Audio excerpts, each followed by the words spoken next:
Bismillahirrahmanirrahim. Assalamualaikum warahmatullahi wabarakatuh. Hari ini saya akan melakukan proyek ujian akhir, yaitu kegiatan mengajar dengan metode kognitif di sekolah SMP Negeri 1 Sukaraja. Terima kasih. Sambil berdiri ya. Selamat pagi teman-teman SMP Negeri 1 Sukaraja. Aku manggil teman-teman aja ya. Jadi biar kita lebih akrab, aku juga pengen kenal kalian lebih dekat. Ya, dari kampus mungkin. Tetapi ini akan secara berkala. Secara berkala ini apa? Jadi nanti kita akan ada proyek. Nah, di sini kita mau pengenalan dulu. Kita mau pengenalan, kita itu pengen bawa apa, tujuan kita ke sini itu ngapain. Terus kenapa sih melibatin teman-teman di sini? Dan insya Allah nanti yang akan terlibat nggak cuma teman-teman yang hadir di sini, tapi teman-teman yang nggak hadir bahkan kalau bisa kita. Kalau teman-teman mungkin lebih sukanya, kayaknya saya ini anak-anak yang agak alim nih, kayaknya saya anak yang soleh dan solehah. Ada jurusan pelajaran agama, jurusan Al-Quran, jurusan ilmu tafsir segala macam. Tapi kayaknya saya sukanya ngobrol sama banyak orang, ya kan? Teman-teman bisa ambil jurusan ilmu komunikasi, public relation, hubungan masyarakat. Kenapa? Silakan. Nah, misalkan aku coba contoh satu ya. Siapa namanya? Coba perkenalan.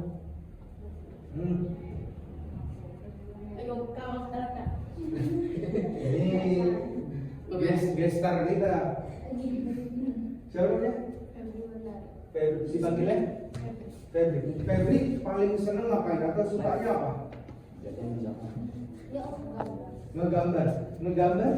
Teman-teman tahu ketika kuliah, ketika teman-teman suka ngegambar, itu nanti lulus kuliah bisa dibayar besar, dibayar gede, gajinya gede, bisa jadi asisten, bisa jadi DKV, bisa jadi kalau misalnya suka gambar, suka melukis, nanti hasil karyanya masuk art gallery, masuk peningkatan soft skill bagi anak SMP. Nah, siswa SMP atau kita bahasnya pemuda-pemudi lah, peningkatan soft skill.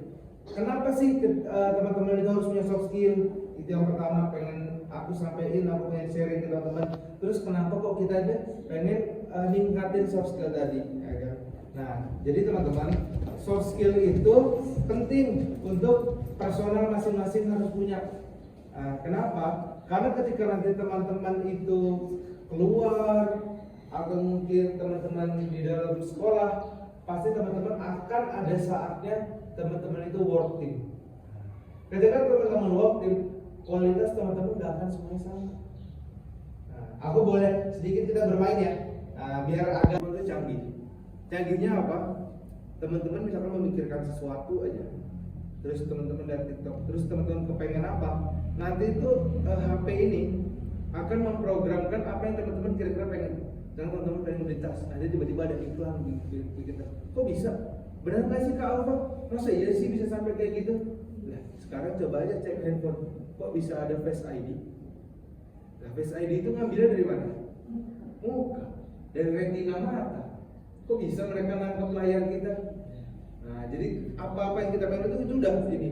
Nah, itu nanti akhirnya perkembangan teknologi kita.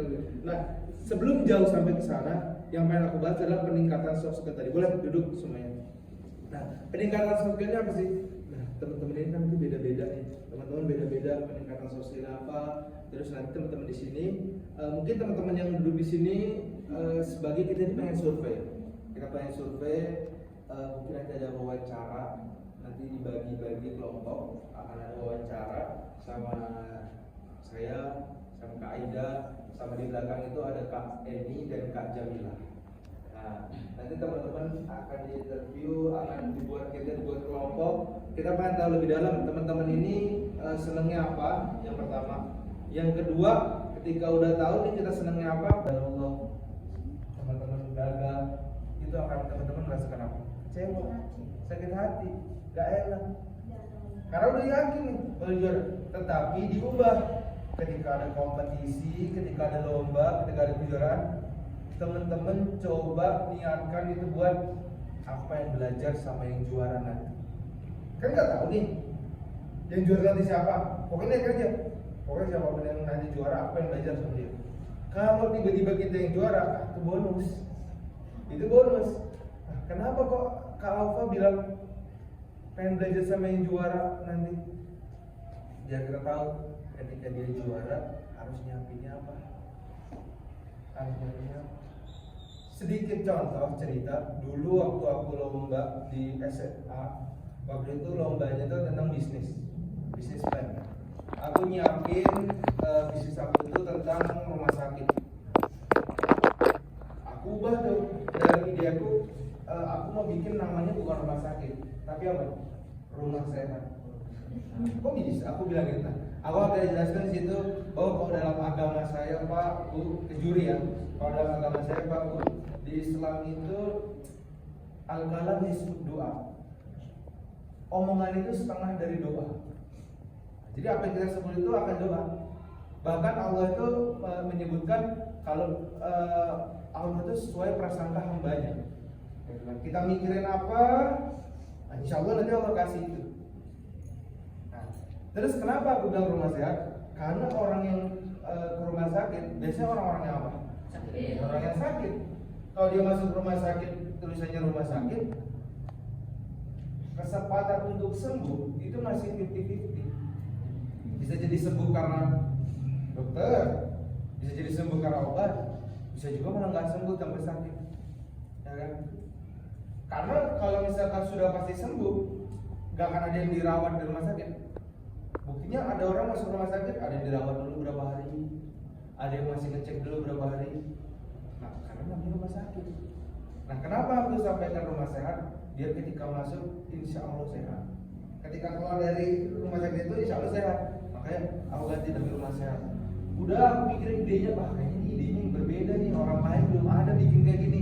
Kayaknya pun menarik. Ternyata kalah. Kalah saat itu.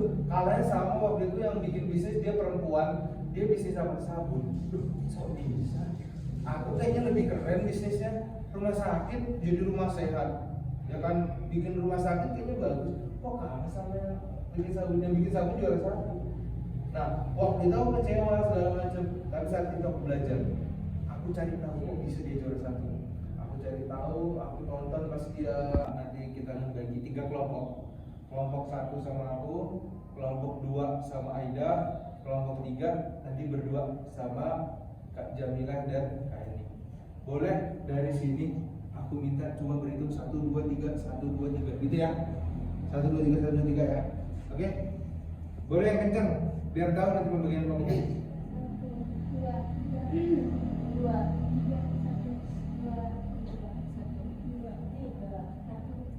3. Nah, oke. Teman-teman udah tahu ya, udah punya angkanya masing-masing. Boleh nanti Kak Jamila sama Kak ini mau di mana? Bebas. Yang nyaman di situ. Bebas di mana? Kak Aida mau di mana? Di situ. Oke. Nanti nomor 2 ke Kak Aida, silakan nanti ke Kak Aida. Nanti akan kita mentoring 5 sampai 10 menit. Setelah itu nanti kita dokumentasi, setelah itu udah. Nanti nomor 3 silakan ke Kak Jamila sama Kak Aida, teman-teman. Makasih banyak. Silakan manfaatkan kesempatan mentoring ini. Apa aja, pokoknya apa aja. Mau nanti ada main games, mau nanti teman-teman mau tanya sama kakak-kakak, silakan. Nah, teman-teman mau tanya apa aja tentang kakak-kakaknya, silakan. Oke? Mungkin itu aja. Aku terima kasih banyak teman-teman sudah mendengarkan di sini. Semoga nanti ke depannya kita bisa bertemu lagi, kita bisa bikin program project bareng-bareng sama sekolah ini. Mungkin habis ini silakan teman-teman. Assalamualaikum warahmatullahi wabarakatuh.